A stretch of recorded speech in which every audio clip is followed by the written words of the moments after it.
Every year, Birthright sends 50,000 young Jews on 10-day, all-expenses-paid trips to Israel that they claim are apolitical. But my experience taught me that, in fact, Birthright has an explicitly right-wing political agenda.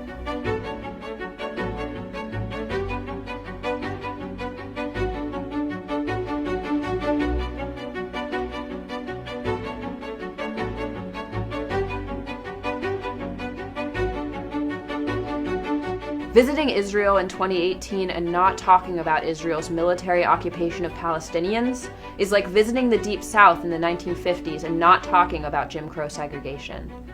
Birthright consistently tries to hide the occupation from its participants, instead giving a false narrative intended to get my generation to support a violent system that goes against so many of our Jewish values.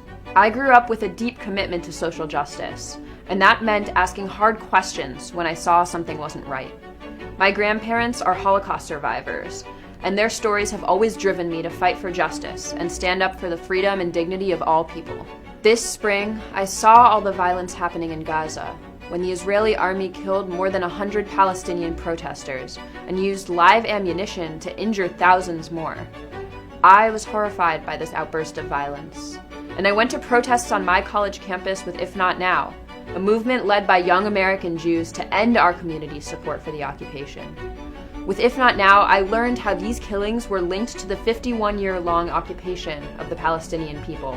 To try to better understand what was going on in Israel-Palestine and to see the place firsthand, I decided to sign up for a Birthright Israel trip. When I got there, I saw immediately that Birthright was giving a one-sided story that actually supports the Israeli occupation. They handed out maps without the West Bank on them, and in fact, they have a formal policy of not allowing Palestinians to speak to their tours. The truth is, Birthright pushes this pro-occupation agenda because it's mostly funded by the Israeli government and by right-wing American donors.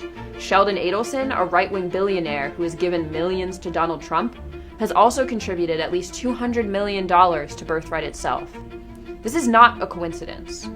They know that if they showed us what's really happening in Israel, my generation would want to be on the right side of history and join the growing movement taking meaningful action to end the occupation.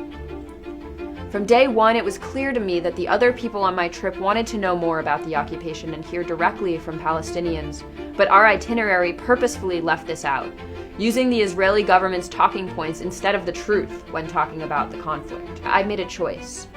7 other Birthright participants and I decided that instead of taking part in Birthright's pro-occupation agenda, we would leave the trip to meet with Palestinians living under occupation every day. The Sumarine family, who have lived under threat of eviction in East Jerusalem for the past 25 years, longer than I've been alive, invited us into their home to tell us about their experiences. We heard from them about how settlers and the government have harassed them, and how the occupation keeps them constantly in a state of limbo, never able to plan for the future. We deserve the truth. The occupation is a daily nightmare, and Birthright, while claiming to be apolitical, is supporting and upholding that violent system that denies Palestinians freedom and dignity. Our generation deserves better than Birthright.